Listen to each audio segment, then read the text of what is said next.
बहुत समय पहले की बात है। अमरापुर नाम का एक बहुत बड़ा और सुंदर गांव था।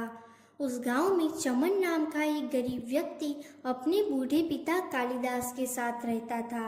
चमन की माता का अवसान उसके बचपन में ही हो गया था। चमन के पास संपत्ति के नाम पर एक टूटी फूटी झोंपड़ी, दो बैल और एक दूध देने वाली बकरी थी, जिसे चमन बहुत ही प्यार करता था। उसके अलावा चमन के पास एक छोटा सा खेत भी था, जिसमें चमन दिन भर मेहनत किया करता था और मेहनत करने पर जो फल मिलता उसी से ही चमन के घर का गुजारा चलता रहता था।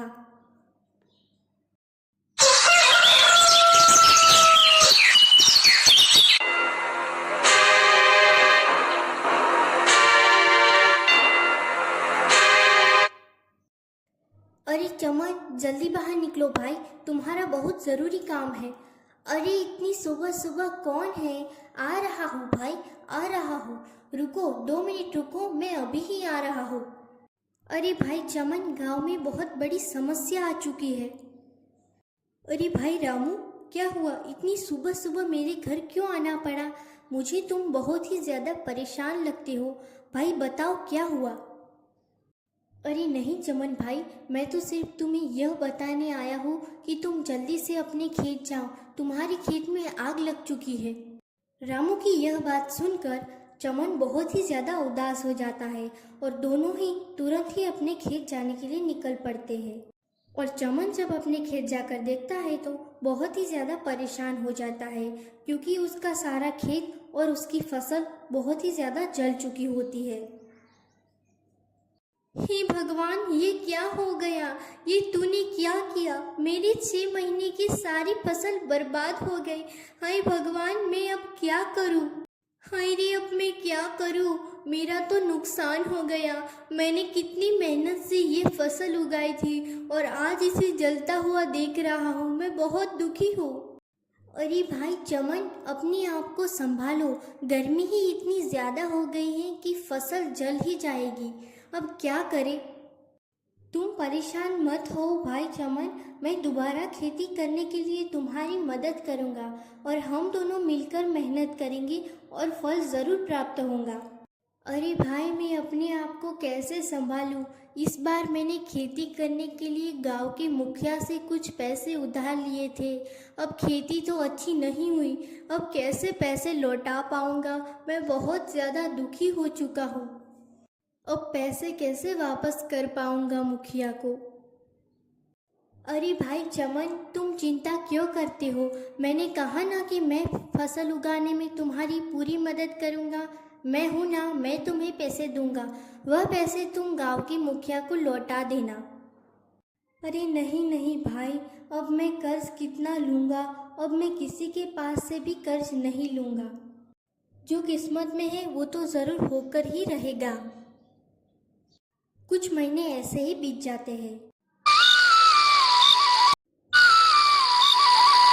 बेटा, अब मेरी तबीयत सही नहीं है और जब से अपनी फसल में आग लगी है तुम बहुत ही ज़्यादा दुखी हो। मैं तुम्हें दुखी नहीं देख सकता हूँ बेटा।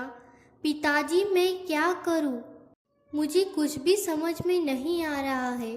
2 दिन बाद मुझे मुखिया को उसके लिए हुए पैसे भी चुकाने हैं और आपकी दवाइयाँ भी लानी है। मैं क्या करूँ? बेटा, तुम अपनी बकरी बेच दो। हम हम दूध दूध पिए पिए बगैर ही रह रह लेंगे। इससे तुम्हारा तुम्हारा मुखिया का कर्जा भी माफ हो जाएगा और थोड़े पैसे बचेंगे। उससे तुम मेरे लिए दवाइयाँ भी लेते आना। क्या कहते हो? हाँ हाँ पिताजी, वैसे तो मैं अपनी बकरी से बहुत प्यार करता हूँ, लेकिन इसके अलावा मेरे पास कोई चारा नहीं है। पिताजी, मैंने अपना मन बना लिया है। मैं कल ही सुबह जल्दी उठकर अपनी बकरी बेच दूंगा और थोड़े पैसों से आपके लिए दवाइयाँ और ज़मींदार का कर्ज भी चुका दूंगा।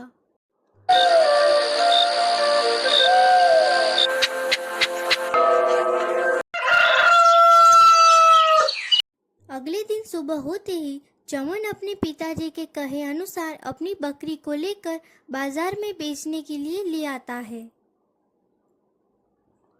अरे बकरी ले लो भाई, बकरी। रोज 1 लीटर दूध देने वाली बकरी ले लो। हस्त पुस्त बकरी ले लो। मात्र 2000 रुपये है, ले लो भाई ले लो, बकरी ले लो। अरे भाई बकरी कितने रुपए में बेच रहे हो? अरे भाई बकरी मात्र 2000 रुपये में दे रहा हूँ। बकरी रोज 1 लीटर दूध देती है, ले लो भाई ले लो। बकरी तो आपकी ठीक है, लेकिन आप दाम बहुत ही ज़्यादा लगा रहे हो, थोड़ा कम करो। इससे कम नहीं हो सकता भाई, मेरी भी मजबूरी है। अच्छा ठीक है भाई, मैं आगे देखता हूँ। चमन को अपनी बकरी बेचते हुए सुबह से शाम हो जाती है, लेकिन उसकी बकरी कोई नहीं खरीदता। शाम के वक्त वह दुखी होकर अपने घर की तरफ जा ही रहा होता है कि तभी उसे रास्ते पर दो व्यक्ति मिलते हैं। अरे भाई क्या हाल चाल है, क्या आप अपनी बकरी को बेचना चाहते हैं? हाँ हाँ भाई, मैं अपनी बकरी को बेचना चाहता हूँ, क्या आप लोग मुझसे मेरी बकरी लोगे? अरे भाई हम दोनों कसाई हैं, अगर आप हमें ये बकरी दे देंगे तो आपकी बहुत बड़ी मेहरबानी होगी हम पर। वैसे भाई आपकी बकरी बहुत ही तंदुरुस्त दिख रही है। यह सुनते ही चमन बहुत ही ज़्यादा डर जाता है। अरे नहीं नहीं भाई, मुझे अपनी बकरी नहीं बेचनी है, मैं तो सिर्फ मजाक कर रहा था, मैं तो सिर्फ आपसे पूछ रहा था। नहीं नहीं भाई, मुझे नहीं बेचनी। अरे अरे भाई, कुछ भी बोले जा रहे हो? अभी अभी तो तुमने हमसे कहा कि यह बकरी तुम हमें सिर्फ 2000 में दोगे, और अब मना कर रहे हो। मैं इस बकरी की तुम्हें 5000 रुपये दूंगा, पर यह तुम हमें दे दो। अरे भाइयों, यह बकरी तुम बेच रहे हो क्या? दरअसल यह बकरी मुझे लेनी है मेरी बेटी के लिए। मेरी बेटी को हर सुबह उठकर बकरी का ताज़ा ताज़ा दूध पीना है, इसीलिए उसने कहा है कि पिताजी मेरे लिए एक बकरी ले आना। जी भाई, आप बिल्कुल सही जगह पर आए हो, मैं आपको यह बकरी सिर्फ 2000 में ही दे दूंगा। अरे अरे भाई, 2000 रुपये? पर मेरे पास तो सिर्फ 1000 रुपये ही है। क्या तुम मुझे इस बकरी को दोगे? क्या तुम मुझे यह बकरी दोगे?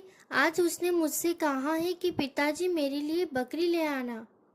चमन उस व्यक्ति को अपनी बकरी देने के लिए तैयार हो जाता है और कहता है, हाँ हाँ भाई, आप यह बकरी ले जा सकते हो और मुझे 1000 रुपये दे दो। अरे भाई, यह तुमने क्या नौटंकी लगा कर रखा है? कभी हमसे कहते हो कि बेचना है और कभी कहते हो कि नहीं बेचना है। मैं इस बकरी के तुम्हें पूरे 5000 रुपये दूंगा। क्या तुम्हें और पैसे चाहिए? हम तुम्हें और पैसे देने के लिए भी तैयार है। हमें यह बकरी दे दो। अरे भाई, मुझे माफ़ कर देना, मैं आपको अपनी बकरी नहीं दे सकता। अरे भाई, यह आदमी तुम्हें मात्र 1000 रुपये दे रहा है और मैं तुम्हें इस बकरी के 5000 रुपये देने के लिए भी तैयार हूँ। क्या तुम्हें मंजूर है? अरे नहीं नहीं भाई, मुझे नहीं चाहिए। अच्छा ठीक है भाई, जैसी तुम्हारी मर्जी, हम तो तुम्हारे फ़ायदे के लिए बोल रहे थे। चमन की बात सुनकर वे दोनों वहाँ से चले जाते हैं। अरे भाई, मुझे एक बात समझ नहीं आई, वह दोनों तुम्हें मुझसे ज़्यादा पैसे दे रहे थे, फिर भी तुम्हें उन्हें बकरी नहीं दी। अरे भाई, आप तो बहुत भले इंसान हैं, आप मेरी बकरी को पालोगे और उसकी सेवा करोगे, और वह दोनों तो कसाई थे, वह दोनों मेरी बकरी को मार डालते। मैं अपनी बकरी से बहुत प्यार करता हूँ, मैं बहुत मुसीबत में हूँ इसीलिए, वरना मैं अपनी बकरी कभी नहीं बेचता। मैंने इस बकरी को बचपन से पाला है और यह बकरी मेरे लिए कोई बेटी से कम नहीं है, और भला मैं इस बकरी को कोई कसाई के हाथ में कैसे दे सकता? गरीब लोग सच में ही दिल के भले और अच्छे होते हैं। इस व्यक्ति को जानवर के प्रति भी कितना लगाव और प्यार है। नहीं तो आजकल के बड़े बड़े लोग तो जानवरों से नफरत ही करते हैं। यह व्यक्ति ने अपने 4000 रुपये का नुकसान करवा कर भी मुझे मात्र 1000 रुपये में अपनी बकरी दे दी। मुझे ऐसे ही व्यक्ति की तलाश थी। अरे भाई, क्या तुम मेरे यहाँ काम करना चाहोगे? दरअसल मेरी पत्नी की मृत्यु बहुत सालों पहले ही हो गई थी, तभी से मैंने ही अपनी बेटी को पाला है, और जब मैं अपने काम पर जाता हूँ तब मेरी बेटी अकेली घर पर होती है और मुझे उसकी बहुत ही चिंता होती है। क्या तुम मेरे घर पर रहकर मेरी बेटी का ध्यान रखोगे? क्या आप सच कह रहे हो? आप सच में मुझे काम दोगे? हेलो।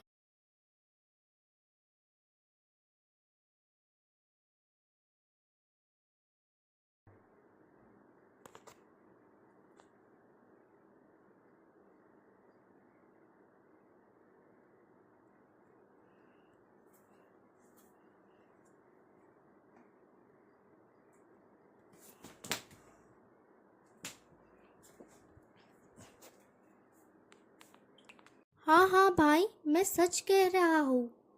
हाँ हाँ भाई, मैं सच कह रहा हूँ। आओ चलो तुम्हें मेरा घर दिखाता हूँ।